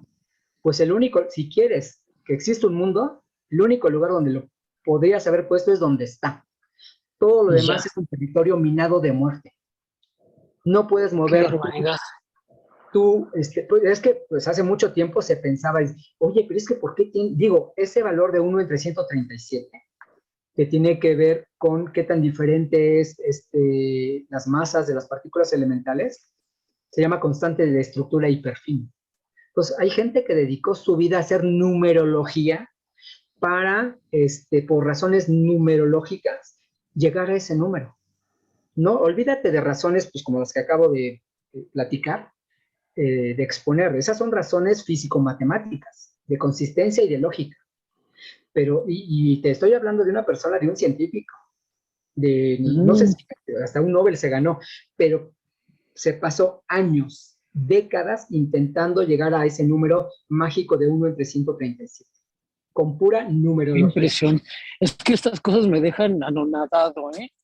Hay gente que ha reproducido con numerología, sin saber nada de gravedad, la distancia del tamaño de las órbitas. ¿Qué tan lejos están del Sol los planetas? Hay gente que lo ha deducido haciendo numerología. Increíble. Es como cuando nos enteramos de que sí existen los hoyos negros de veras, ¿no? No nada más matemáticamente. Me quedé sorprendido. Una cosa por el estilo. Bueno, digo, es que, no sé, de veras me dejan pasmado todas estas cosas. En fin. Pero mira, medio sí es el propósito de esto, pero no en el sentido de show mediático ni nada. Simplemente es, quiero como colaborar para, yo no quiero convencer a nadie, ¿eh?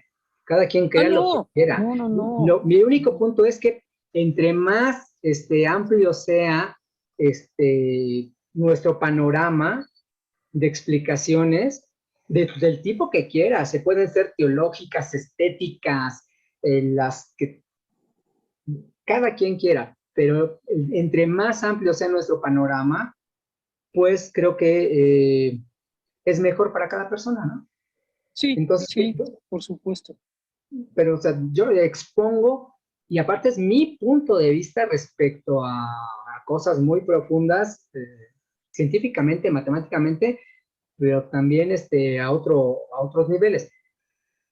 Pero yo quiero contribuir no sé, a que el panorama sea más amplio, nada más. Sí, es que es muy abstracto y es sorprendente, más que nada.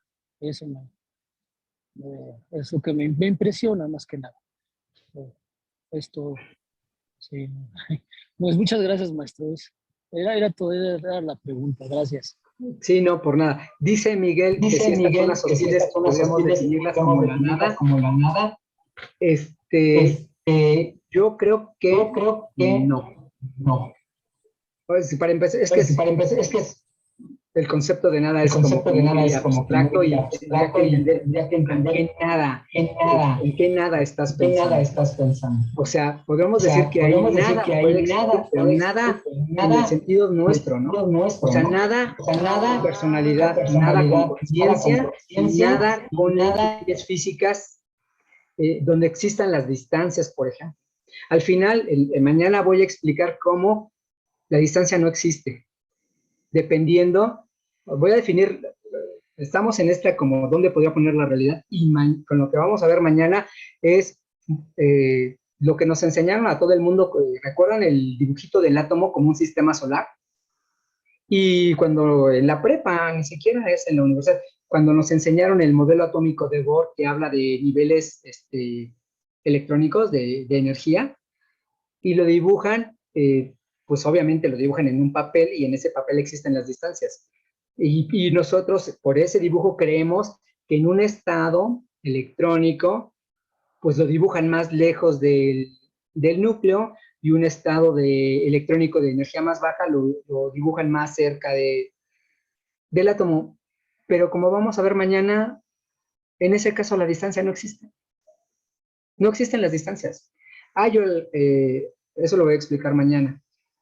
depende de una cuestión matemática, y es de esta suma de la que hablé, de qué maneras puedo escribir 10 como diferentes sumas.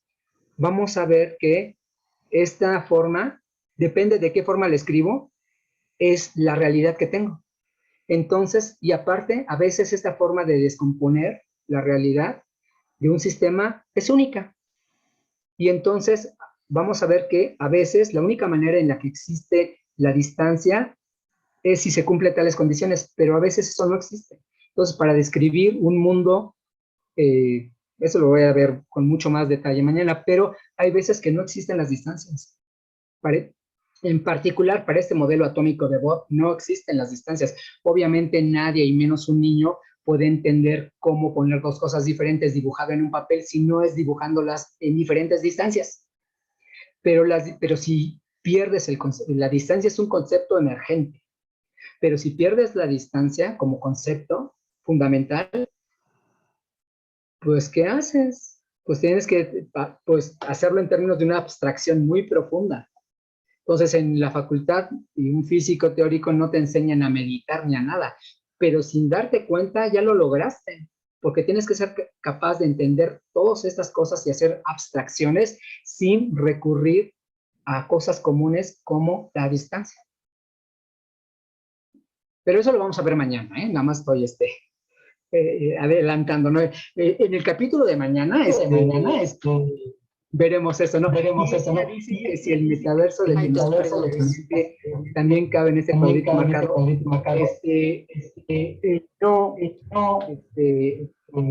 bueno, depende. Recuerda, en la plática pasada vimos 4 niveles diferentes de multiversos.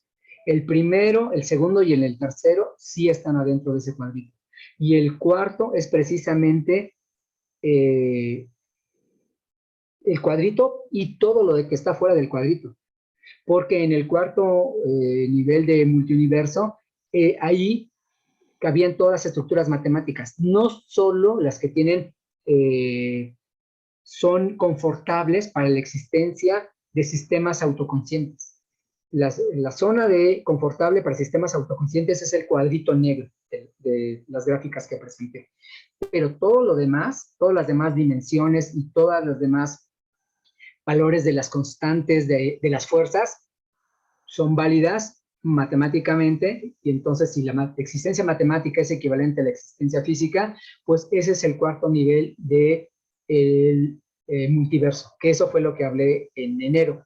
Y ahí ni siquiera, y ahí están más allá, estas son solamente un tipo de estructuras matemáticas, pero en ese nivel que hablé en enero, ahí están todas las estructuras matemáticas. Este es solamente una estructura matemática. Esta estructura matemática tiene todas esas gráficas que presenté hoy, que mostré hoy, y esas gráficas tienen un lugar muy chiquito para soportar sistemas autoconscientes donde existe la predictibilidad, la complejidad necesaria. Pero en el multiverso nivel 4, ahí o sea, podría ser un universo donde piensen en un universo de objetos bidimensionales, ¿no? Entonces, en un universo de objetos bidimensionales, pues como solamente son bidimensionales, supongan que hacen algo en esta hoja bidimensional. Pero como solamente existen 2 dimensiones, pues no existe el reverso de esa hoja. Entonces, si se les cayera esa hoja y cayera del lado que no fue donde hiciste tu dibujo, como el otro lado no existe, la perderías para siempre, ¿no? Entonces, hay un cuento de Borges que se llama El disco de Odín, que se llama de eso, ¿no? Dice, solamente hay un objeto en este universo que tiene una cara. Es el disco de Odín. Y yo soy rey porque yo tengo el disco de Odín. Y obviamente le dio tanta envidia al que recibe a esta persona que tocó a su puerta, que era rey porque tenía el disco de Odín, el único objeto 2-dimensional del mundo, pero al echarse al plato a esta persona que tenía el disco de Odín, pues se cayó. Y como cayó del otro lado, nunca lo encontró. Entonces el cuento acaba diciendo, y desde entonces me la paso buscando el disco de Odín. Entonces, un objeto que solamente existe en 2 dimensiones no tiene reverso. Entonces, si se te cae y no cae del lado que existe, pues lo pierdes para siempre. Lean ese cuento, son 3 páginas o 4. Está súper chiquito y está súper padre, pero tiene que ver precisamente con esto.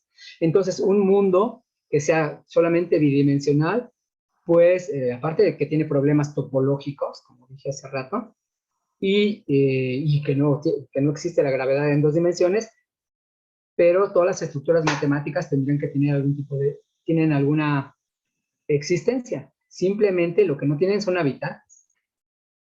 Son universos estériles. Y claro, eso tiene que ver con eso es personal, mi incapacidad intelectual para entender cómo un mundo sin complejidad, sin predictibilidad, podría albergar algo parecido a una existencia y a una conciencia. Pero eso pues, supongo que es un problema mío, ¿no? Pero lo que quiero exponer es, recuerden cómo vamos. Esto que vimos hoy es dónde puedo poner la realidad, cómo la conocemos. Este mundo que se comporta como de esta manera, y aparte sí exhibe esto que se le exige una existencia de complejidad y predictibilidad. El único lugar donde lo puedes poner es con los valores de las constantes de acoplamiento que están dadas, que averiguamos. Esas las medimos. De hecho, un problema del modelo estándar que tiene estos 3 grupos de simetría con estas fuerzas es ¿por qué tienen esos valores? La teoría solita te debería decir yo no puedo existir si no tengo estos valores, pero la teoría no te lo dice. La teoría te dice, pues pregúntale hasta donde tocó vivir, ve y haz el experimento en un laboratorio, y hacemos el experimento en un laboratorio y encontramos los valores que puse hace rato. Esos valores, esas constantes, los medimos, nadie nos los dijo. Nosotros los medimos. Para preguntarle, la naturaleza habla matemáticas. Para preguntarle algo tienes que hacer un experimento. O es la única manera que yo conozco, que los físicos al menos conocemos de hacerle una pregunta a la naturaleza. Quizá un yogi muy experimentado a través de unas meditaciones dificilísimas, después de 6 días de no comer y hace una pregunta y es iluminado. Pero la manera científica de hacer preguntas a la naturaleza es hacer experimentos. Y hay que hacerle caso. Y entonces a nuestro sistema formal, físico-matemático, que es el modelo estándar, le hicimos la pregunta y ella nos contestó, pues estos son los valores de las constantes de la naturaleza. Y si nosotros queremos extender nuestro modelo a otros valores de las fuerzas y a otras dimensiones, lo que encontramos es que son lugares inhabitables, completamente inhóspitos. Y entonces, si son completamente inhóspitos, entonces, si no existen otros lugares, entonces ya queda como que muy en duda que alguien o sea, un gran diseñador, pues no tenía más opción de poner la vida más que aquí, en el sentido del cuadrito. No hay otro lugar donde poner sistemas lo suficientemente complejos y predictivos que con esos valores de las fuerzas y con esos valores de las dimensiones espacio-temporales. Entonces ahí se pierde como esto afortunadamente regularmente los que hacen una cosa no hacen la otra, ¿no? Entonces, aparte ni quieres convencer a nadie, ¿no? Nada más científicamente, objetivamente, ves que el lugar para poner la realidad es un cuadrito muy pequeño. Si que quieres poner tus teorías y tu existencia y tu conciencia en otro lado, te vas a encontrar en un campo minado, donde va a ser imposible cualquier tipo de reflexión, porque no tienes predictibilidad, no tienes complejidad. Pues tú pon tu cuadrito donde tú quieras, pero ahí es un lugar minado. Ahí no se puede poner. Y mañana, que siga con eso, no tan solo, no vamos a ver dónde poner la realidad, sino queremos ver, mañana lo que voy a explorar es de qué tamaño es la realidad. O sea, hoy fue dónde está la realidad. Pero mañana va a ser no tan solo de qué tamaño, sino dónde la puedo poner. Y de alguna manera vamos a ver cómo escaparnos del cuadrito mañana. Pero es lo que vimos hoy, si querían una clase de mecánica cuántica en 20 minutos, en 30 minutos, pues es esto, la ecuación, la mecánica cuántica tiene una ecuación que se llama ecuación de Redinger, es una ecuación de onda, y lo que nos da es, ante cualquier experimento, ante cualquier pregunta, nos da el catálogo de respuestas y la probabilidad de tener cada una de las respuestas. De eso hace la mecánica. Nos da el catálogo de respuestas y la probabilidad de tener cada una de las respuestas. Eso hace la mecánica. Entonces, mañana vamos a ver producto de este hecho. La mecánica cuántica tiene 98 años. Nunca se ha encontrado un experimento que vaya en contra de lo que dice la mecánica cuántica. Es la única teoría que tenemos que, por más cosas locas y raras que diga, si vamos al laboratorio, esas cosas pasan. Entonces estamos muy seguros de la mecánica. De eso no quiere decir que pues, es una actitud anticientífica pensar que ya acabamos, porque tiene que ser falseable. Eso quiere decir que si mañana hacemos un experimento que va en contra de las predicciones de la mecánica cuántica, pues la tenemos que componer o desechar.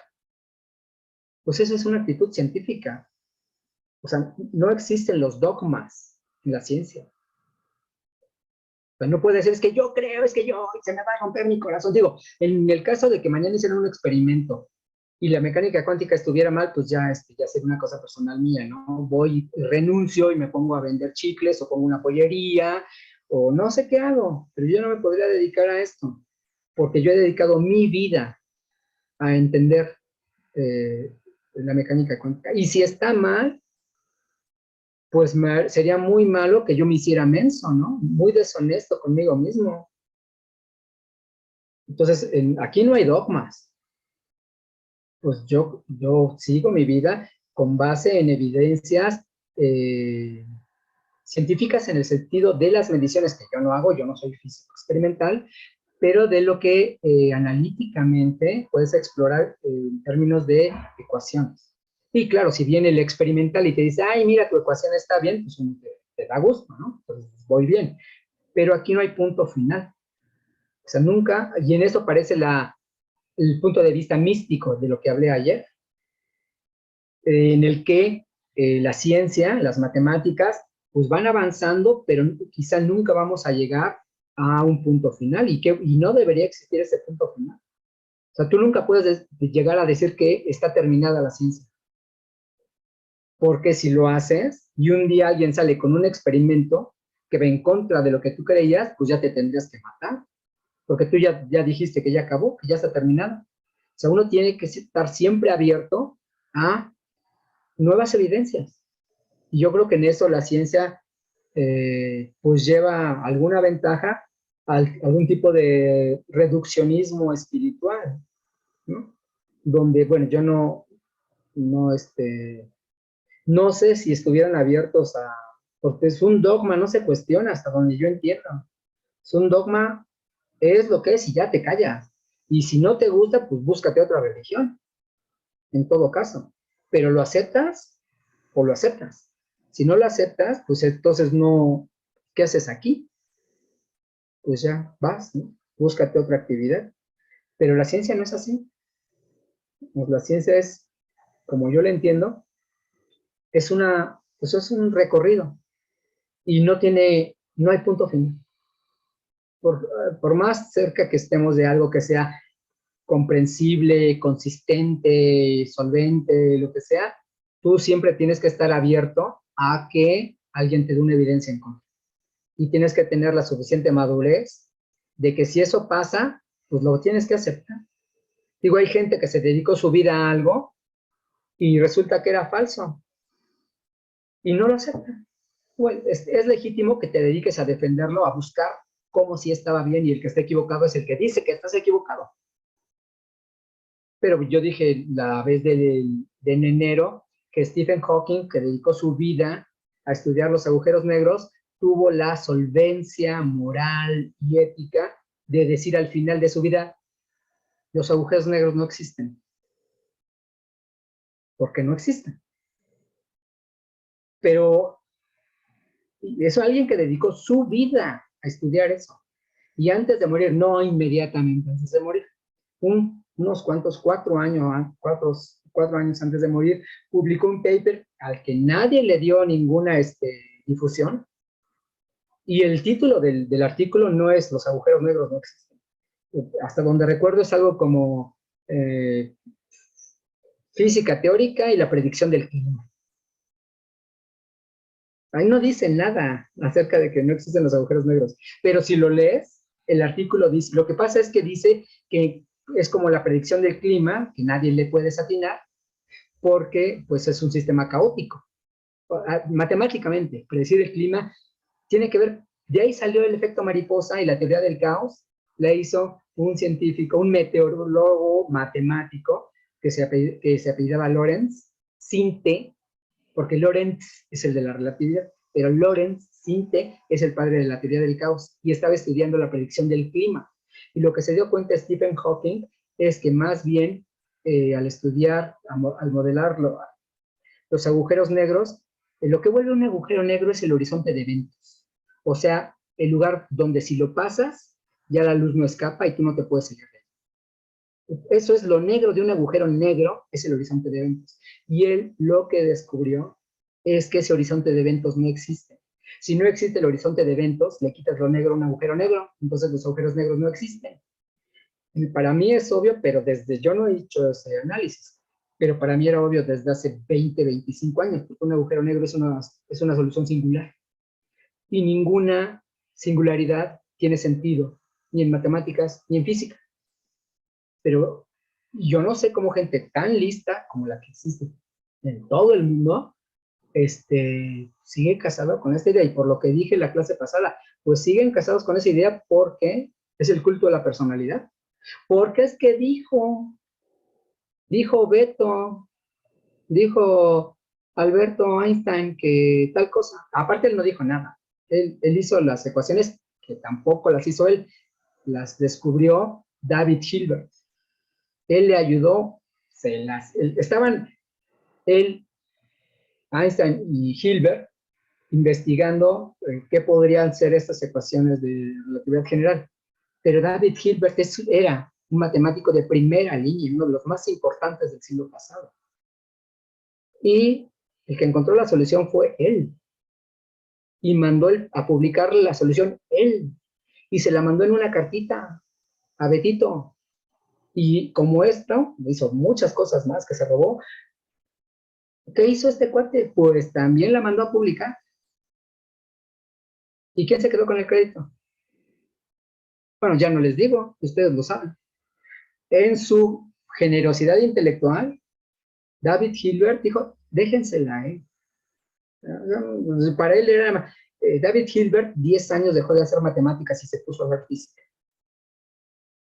Modeló la mecánica cuántica en algo que se llama los espacios de Hilbert. Eso los hizo David Hilbert.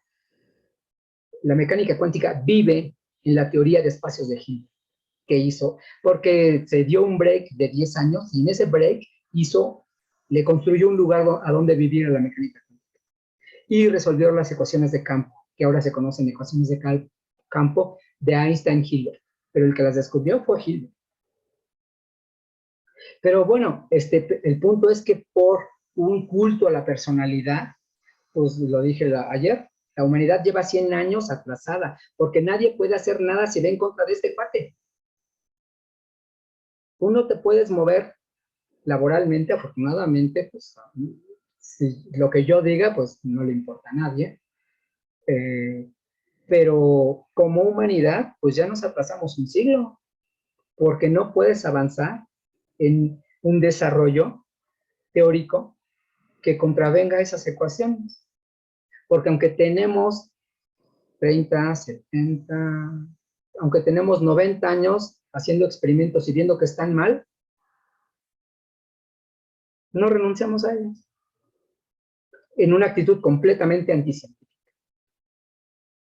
Y yo no sé, ya perdí las esperanzas, ya da igual si algún día cambia el paradigma de hacer ciencia. O sea, no espero que cambie. De hecho, quizás se necesitaría una situación así, un cisma completo, ¿no? Que baje, que se abra el cielo y una de dos. Que algún Dios incomprensible nos diga, la cosa no está así, la cosa va por acá.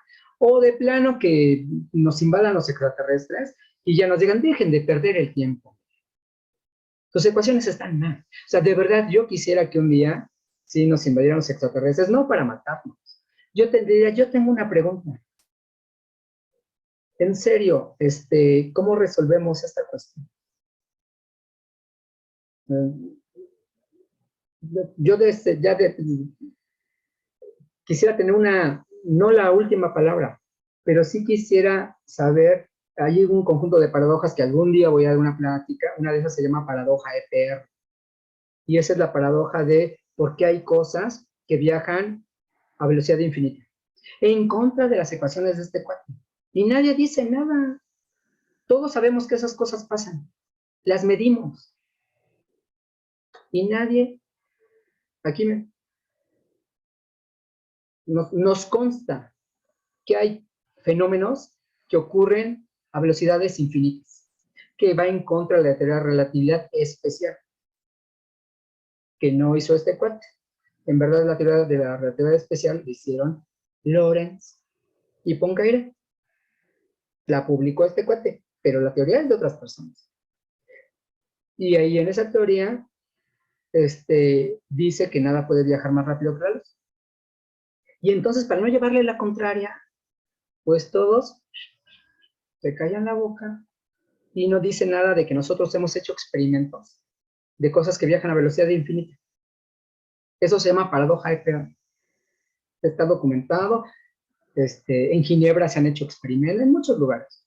Incluso en la Facultad de Ciencias, en un laboratorio se puede hacer. Es un experimento casi se puede hacer en cualquier lugar. Probar que hay cosas que viajan a velocidad infinita. Pero, pues, todos hacen oídos sordos. Y que uno haga oídos sordos, en cualquier caso es reprobable, ¿no? En casos de excesos de justicia, de cualquier índole. Pero en el caso de que científicos hagan eso, para mí me resulta incomprensible, miserable, execrable, muy lamentable. Pero es una batalla que no tengo ya fuerzas para dar. Y ya. Así se queda. Claro que expongo mi punto de vista siempre que alguien me da un espacio, como ahora generosamente el grupo autogestivo lo hace, pero no digo, y también en mis clases digo lo mismo, pero más bien ya me acostumbré a que soy muy débil para una revolución,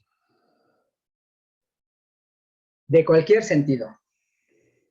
Entonces, pero lo que sí puedo hacer es dar mi punto de vista, y lo doy. Y nuevamente, lo que dije al principio, lo dije hace rato y lo vuelvo a decir, puntos de vista pertenecen única y exclusivamente a mí. Aparte, yo ni siquiera estoy diciendo que estoy bien, podría estar mal, estoy dispuesto a aceptar que estoy mal si alguien me prueba que estoy mal. Pues, ni modo que viniera a decir cosas que yo sé que están mal. Obviamente lo que digo yo, según yo, está bien, pero estoy abierto a alguien que me diga que estás mal por las razones que quieran. Entonces, esos solamente son mis puntos de vista. Agradezco nuevamente al grupo ¿cómo se llama? De formación, autogestivo de formación docente, el espacio para hablar, y les agradezco mucho a todos escucharme y sus muy interesantes preguntas. Te agradecemos también a ti, Benjamín, porque todo esto genera mucho interés y despierta reflexiones interesantes, ¿no? pues esperamos vernos mañana. Yo había visto que Rodrigo había levantado la mano, pero creo que ya la bajó, así es que debe haber sucedido que diste respuesta a la duda. No, no quiero decir una pendejada, mejor Ah, gracias. ok. Gracias. Sale. Bueno, pues muchísimas gracias. Sí, nos vemos mañana 12:30. Y si no hay nada más. Tu micro no se oye. Ya vi, lo tenía apagado. Nada más les quería decir que mañana, si pudieran tener una libretita al lado, para anotar unas cosas, muy bien, porque es que voy a poner unas expresiones, unas pues, igualdades, unas como ecuaciones, pero lo que voy a decir es muy importante que tengan control, porque voy a recurrir a ella una y otra vez, voy a decir, miren, en esta expresión, esta cosa quiere decir tal cosa, y entonces les voy a pedir que con su lapicito encierren algo para que no se pierdan en lo que voy a explicar, porque precisamente lo que voy a explicar es como que no tan solo dónde está la realidad, qué es la realidad ni dónde está, sino no en qué espacio geométrico temporal la podemos poner, sino en una parte de espacio mucho más profundo conceptualmente. Entonces necesitaría eso. Y quizá Elia, eso tiene que ver, no había visto tu pregunta en la parte de una descripción más refinada. Entonces, creo que a lo que te refieres, Elia, en tu pregunta, mañana lo voy a contestar, pero sí les pido que, bueno, si les interesa, ¿no? Que tengan a la mano un papelito y un lápiz mañana para que escriban unas cosas y ni modo que le esté diciendo a Mari, regrésale, avánzale, porque voy a recurrir varias veces a una expresión, pero si la tienen escrita, pues ya nada más les digo, en la parte izquierda de esa ecuación, en la parte de en medio de esa ecuación y en la parte derecha de esa ecuación, pero pues mejor si la tienen ahí escrita. Nada más eso es una sugerencia, una solicitud, para que le entiendan más. Ya es todo. Podemos ponerla como imagen de fondo. Pues sí, pero a Si ver me dices cuál es, yo la puedo poner como imagen de fondo. Le van a tapar, pero No, sí, nada más. Sí, ya sé. Bueno, te la mando a ratito. Pues me hago a un lado y se ve. Ok, te la mando a ratito. Sale. Muchas gracias a todos. Buen provecho, buena tarde. Gracias, que estén muy bien. Saludos a todos. Nos vemos mañana, un abrazo. Bye, bye.